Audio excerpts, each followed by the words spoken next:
Introduction. The heart is slightly larger than a clenched fist. It is a double self-adjusting suction and a pressure pump. It works like a pump. It presses the blood into the arterial system. Similarly, it works as a suction pump. It collects the blood from all the venous system. The parts of the heart work in unison to propel the blood to all parts of the body. The right side of the heart receives the deoxygenated or the poorly oxygenated blood from the body through the superior vena cava and the inferior vena cava. This is the superior vena cava, which brings the deoxygenated blood from the upper part of the body and empties its blood into the right atrium, and this is the inferior vena cava, which brings the poorly oxygenated blood from the lower half of the body and drains it into the right atrium. The right atrium then pumps its blood into the right ventricle, and from the right ventricle the blood is pumped through the pulmonary trunk to the lungs for the purpose of oxygenation. The left side of the heart receives well oxygenated blood from the lungs through the pulmonary veins. Now, pulmonary system is an exemption because veins have oxygenated blood. So, the oxygenated blood from the lungs passes through the pulmonary veins to reach the left atrium. From the left atrium, the blood is passed to the left ventricle, and the left ventricle finally pumps the blood into the aorta for distributed into the whole body. The learning objectives. At the end of the video, the student should be able to describe the internal features of the right atrium, the walls of the right atrium, openings present in the right atrium, and the student should be able to describe the internal features of the right ventricle. The right atrium. Now you all know that heart is made up of 4 chambers: right and left atrium, right and left ventricles. The atriums are the receiving chambers. Okay, so the right atrium, it forms the right border of the heart. Look into the figure. This is right atrium and it is forming the right border of the heart. It is somewhat quadrilateral chamber which is situated behind the right ventricle.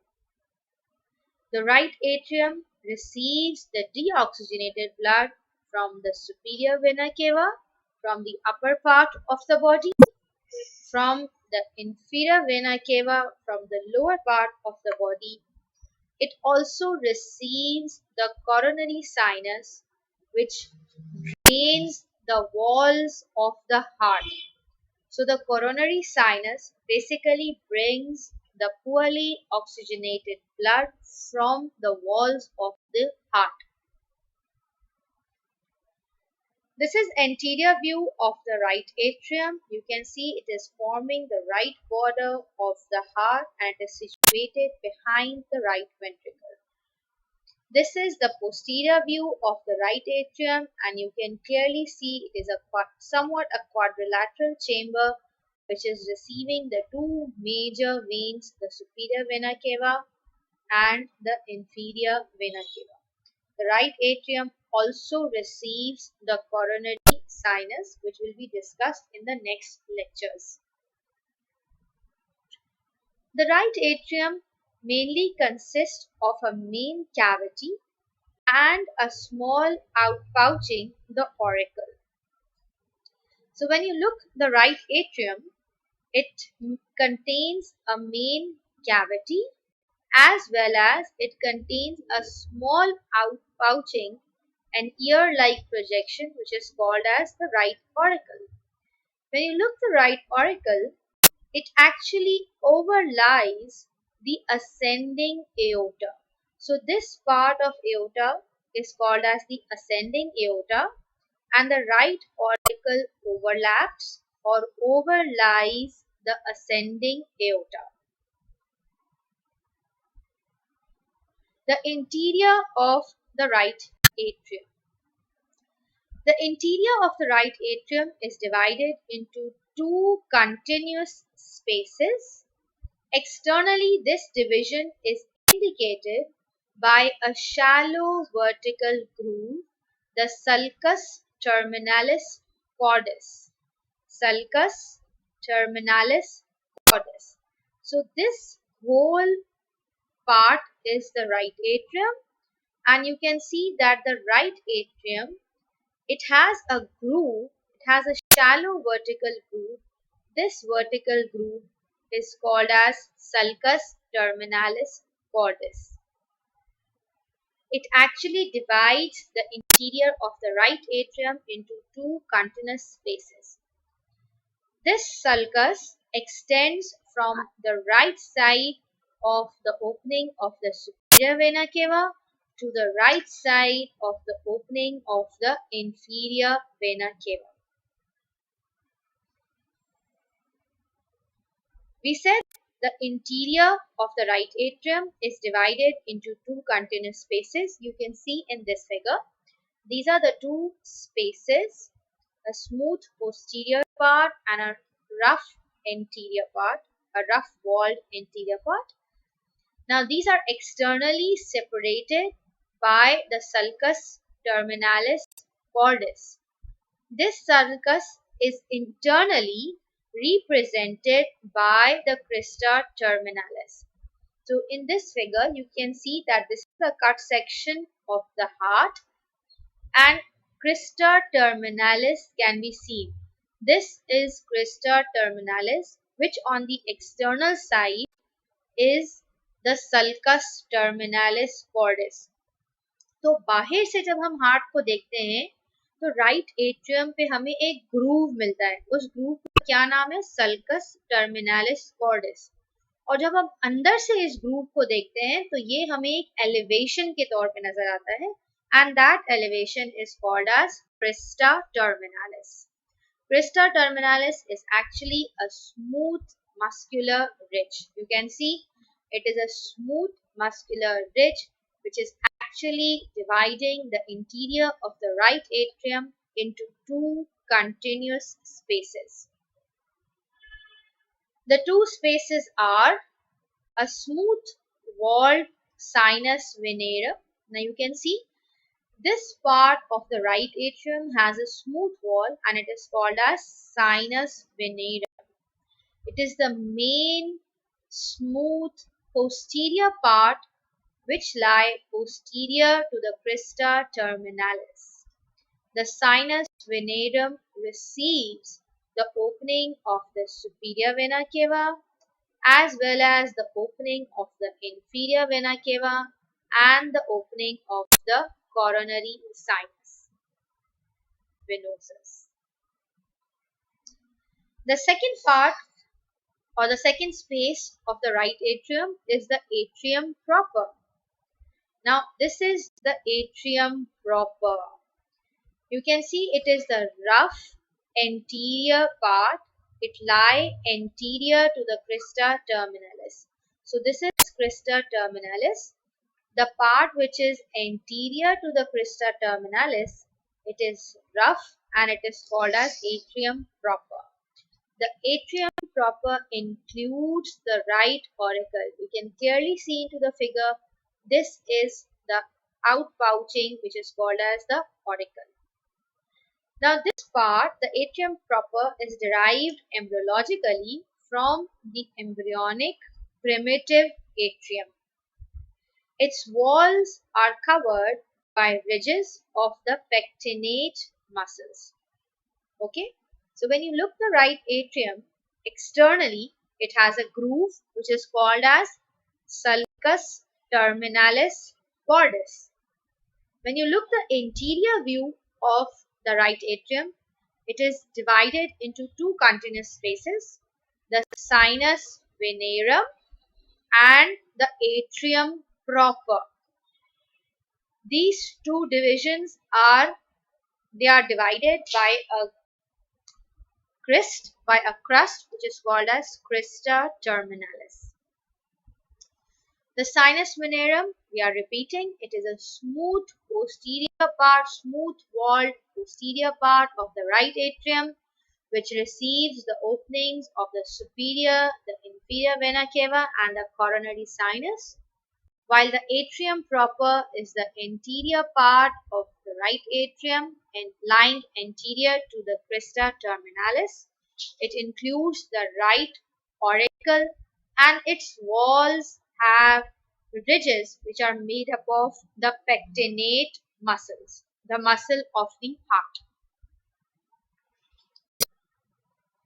So you can clearly see in this figure as well the pectinate muscle and the crista terminalis.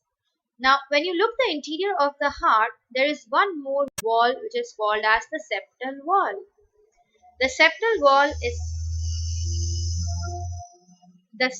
wall is actually derived from the septum primum and the septum secundum. The septal wall shows the following features. It has a fossa which is called as fossa ovalis. This is the fossa ovalis. Fossa ovalis is a shallow saucer-shaped depression present in the lower part of the interatrial septum. It represents the site of foramen ovale in the fetus. Another feature which is appreciable is the limbus fossa ovalis. Limbus fossa ovalis. It is the border of the oval fossa. It is actually the upper superior border, elevated border of the fossa ovalis. It basically represents the free edge of the septum secundum. Now we are going to discuss the openings which are present in the right atrium. The first opening is the opening of the superior vena cava. It is present in the upper part of the right atrium and it has no valve. The second is the opening of the inferior vena cava, and this opening is guarded by a rudimentary valve. This valve is actually a non-functioning semilunar valve. The third opening is the opening of the coronary sinus, and again this opening lies between the opening of the inferior vena cava and the right atrioventricular orifice. I am repeating my words. हमने पहले बताया कि the opening of superior vena cava lies in the superior part. ठीक है? Opening of inferior vena cava lies in the inferior part of the right atrium. Now what is the location of opening of coronary sinus? The opening of coronary sinus lie between the inferior vena cava opening and the right atrioventricular orifice. I'll show you in the figure. This is the opening of coronary sinus. You can see it is lying between the IVC, inferior vena cava, and the right atrioventricular orifice. Atrioventricular orifice, जो कि right atrium के through open होता है into the right ventricle. Okay. Now the coronary sinus, its opening is guarded by again a rudimentary non-functioning valve which is called as Thebesian valve. Opening of the right atrioventricular orifice.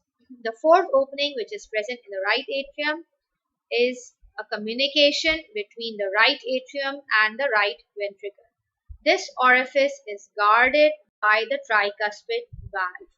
Tricuspid valve, which I am going to discuss in the next lecture. Okay.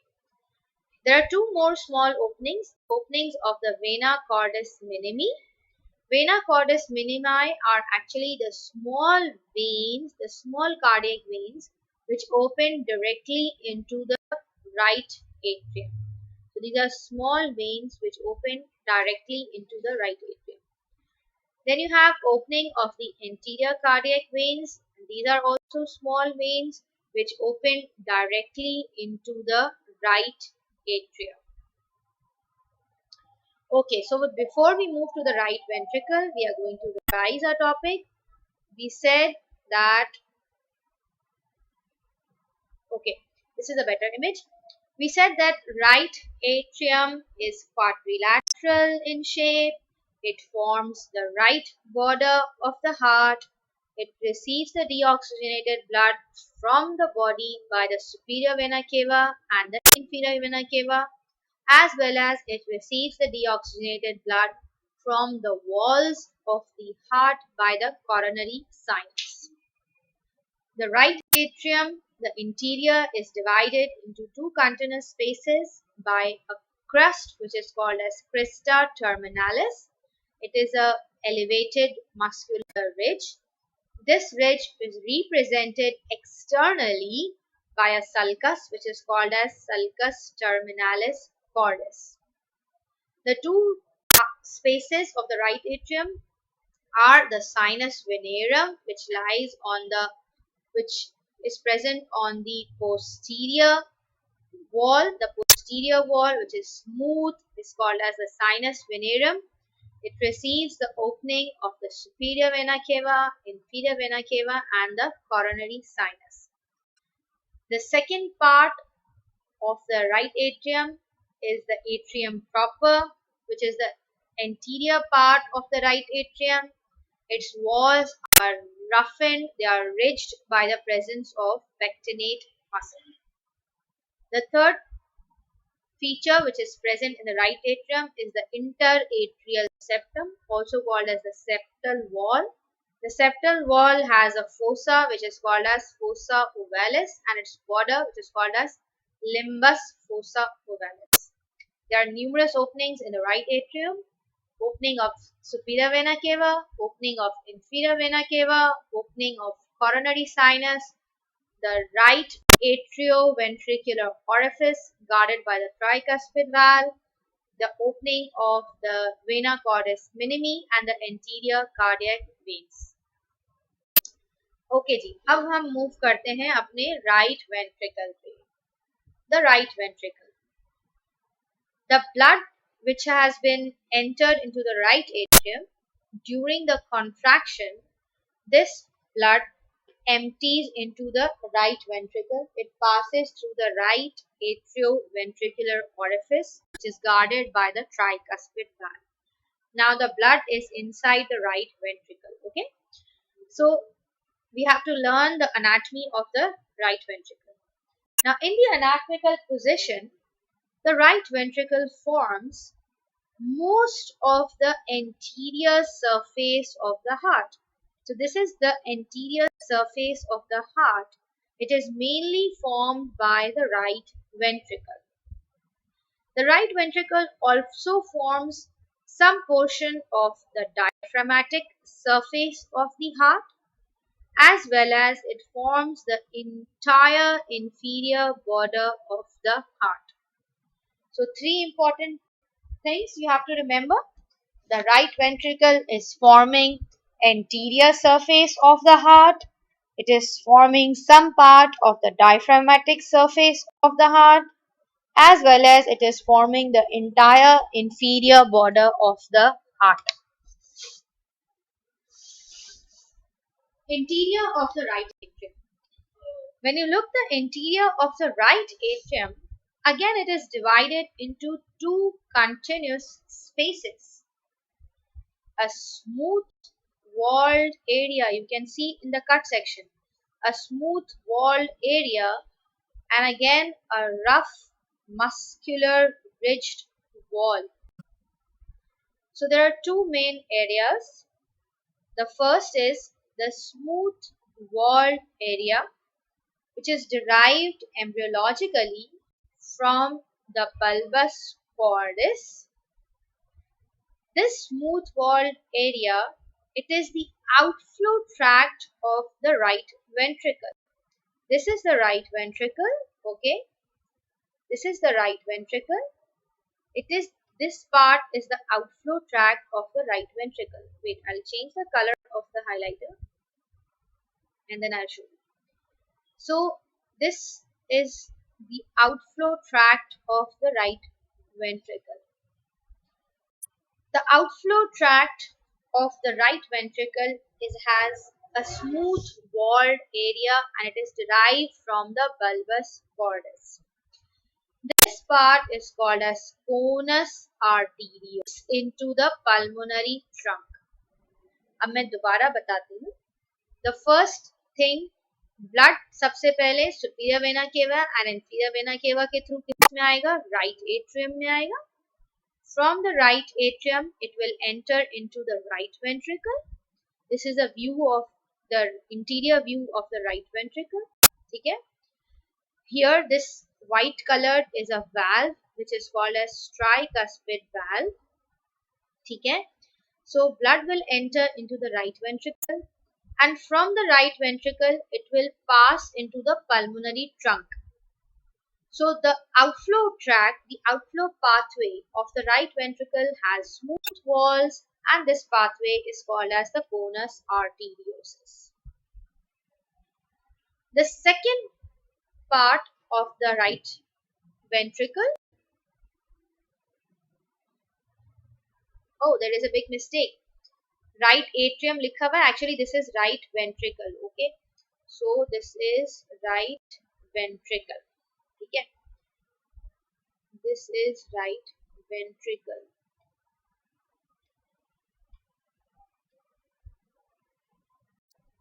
Again, this is right ventricle. The second part of the right ventricle is the ridged muscular wall. Now, you can clearly see in this figure, this is the smooth part which is called as conus arteriosus and this one is the ridged muscular wall. This part is actually the inflow portion of the right ventricle. Inflow portion of the right ventricle. It has numerous irregular muscular elevations which are called as Trabeculae Carneae. They are called as Trabeculae Carneae. ठीक है? तो अभी तक हमने क्या पढ़ा? Till now we have studied that right ventricle, it receives blood from the right atrium and this orifice is guarded by a tricuspid valve. ठीक है? When you look the interior of the right ventricle, it has two spaces, a smooth walled and a rough walled. The smooth walled is called as conus arteriosus. It is actually the outflow tract, the outflow path of the right ventricle and it opens into the pulmonary trunk. The second part of the right ventricle is the ridged muscular wall. It is basically the inflow portion of the right ventricle. The blood enters, flows inside this part and it has numerous irregular muscular elevations which are called as Trabeculae Carneae. ठीक है जी, आगे चलते हैं. Now, what divides these two parts? There is a supraventricular crust, a thick muscular ridge. The supraventricular crust, you can see in the figure over here, the supraventricular crust separates the ridged muscular wall of the inflow part of the chamber from the smooth wall of the conus arteriosus or the outflow part of the right ventricle. Supraventricular crust. So you have to remember the name. Supraventricular crust divides the interior of the right ventricle into the smooth part and a rough part. यानी heading सब में गड़बड़ करी. It's all right ventricle, not the right atrium.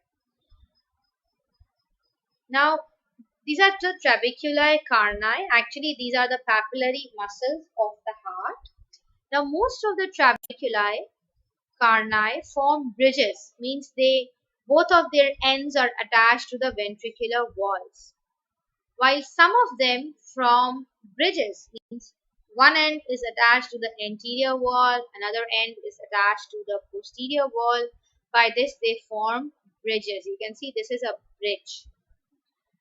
A few Trabeculae Carneae or a few papillary muscles have only one end attached to the ventricular surface, while their other end is attached to tendon-like fibrous cords, the chorda tendineae. I am repeating that only one end of the papillary muscle or only one end of the trabeculae carneae is attached to the ventricular surface, while the other end is attached to the fibrous cords, the chorda tendineae, which connect to the free edges of the cusps of the tricuspid valve. This is the tricuspid valve. Actually, the chorda tendineae connect the cusps of the tricuspid valve with the trabeculae carneae muscles. There are three papillary muscles, main three papillary muscles in the right ventricle. The anterior papillary muscle, you can see over here, the anterior papillary muscles. These are the ones which are attached to the chorda tendineae. They arise from the anterior wall of the ventricle. Then you have a posterior papillary muscle. You can see in this figure, the behind one, the smaller one, they are the posterior papillary muscles. They are also attached to the chorda tendineae. And the septal papillary muscles. The septal papillary muscle, it arises from the septal wall, the interventricular septal wall, and it is also attached to the chorda tendineae. The septomarginal trabecula. Now what is septomarginal trabeculae? Over here, you can see over here, moderator band. It is also called as moderator band. Septum means arising from septum. Septomarginal trabeculae, also called as the moderator band. It is a specialized trabecula. It forms a bridge between the lower portion of the interventricular septum and the base of the anterior papillary muscle. Now look into the figure. I am repeating. The moderator band or the septomarginal trabeculae is actually a specialized trabeculum carneae. It forms a bridge between the lower part of the interventricular septum and the anterior papillary muscle. So you see it is forming a bridge. It is forming a bridge. It mainly contains a portion of the cardiac conduction system, which is the right bundle of the atrioventricular bundle. We are going to teach you the conduction system in the next lectures. So, till now what you have to remember is, क्या याद रखने वाली बात है कि septomarginal trabeculae, also called as moderator band, it has a cardiac conduction system, the right bundle. Okay, summary. G. This is the interior view of the right atrium. Bismillahirrahmanirrahim. The interior of the right atrium is divided into two continuous spaces, a sinus venerum and an atrium proper. These two divisions are represented by a crust which is called as crista terminalis. The sinus venerum is the posterior smooth walled part of the right atrium. It receives the opening of the superior vena cava, inferior vena cava, and the opening of the coronary sinus. ठीक है जी. The second part of the right atrium is the atrium proper, which also has the right auricle. The atrium proper, it has a thick, ridged muscular wall having pectinate muscle. Now, in the right atrium, you can see a wall which separates the right atrium from the left atrium. This is called as interatrial septum. This is also called as septal wall. It has an important feature which is called as fossa ovalis. Fossa ovalis is a saucer-shaped depression, and in the embryo it is actually a foramen which is called as foramen ovale. The right atrium has numerous openings: opening of superior vena cava, opening of inferior vena cava, opening of coronary sinus, the right atrioventricular orifice guarded by the tricuspid valve, the opening of vena cordis minimi, and the opening of anterior cardiac vein. So this is all about the interior of the right atrium. The interior of the right ventricle. Now this is the inner view of the right ventricle.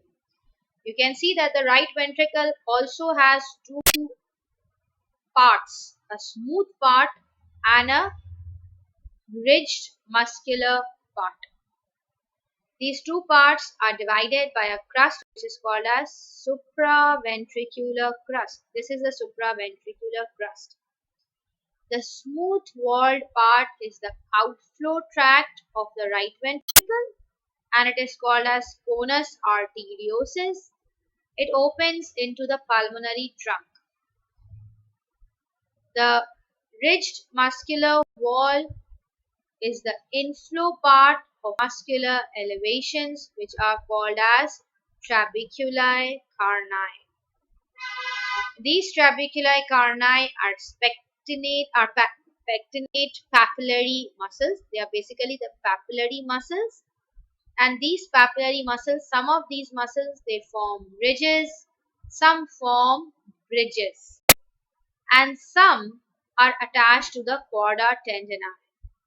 There are three which are attached to the chordae tendineae: the anterior papillary muscle, posterior papillary muscles, and the septal papillary muscles. Their ends are attached to the chordae tendineae. And what is chordae tendineae? Actually, they are fibrous cords, tendons, which are attached to the tricuspid valve. There is a specialized trabeculae which is called as septomarginal trabeculae, also called as moderator band. It contains the right bundle of the conducting system. Okay, ji? So this is the interior of the right ventricle. In the next lecture, I'll upload the valves, the tricuspid valve and the pulmonary valve. Till that time, I want you to go through the book, the KLM or the Grace, and you have any queries, you can message me on the Google Classroom. तो जाएं घर पे बैठ के book पढ़ें, grace में से पढ़ें, KLM में से पढ़ें, interior of the right atrium and the right ventricle. And if you are not able to understand any point, you can message me on the Google Classroom. There is a small quiz for you. You have to solve these questions. Regarding the right auricle. The right auricle overlies which of the following structure? Superior vena cava, right ventricle, ascending aorta, or arch of the aorta. The second, crista terminalis, separates sinus venerum from infundibulum, conus cordis, foramen ovale, or the atrium proper. Third question, regarding the septomarginal band, it contains the coronary artery, it contains the conducting portion of heart, it lies in the right atrium, it is a chorda tendineae. What is the correct answer? Thank you so much, dear students. You can message me your queries on the Google Classroom. Allah Hafiz.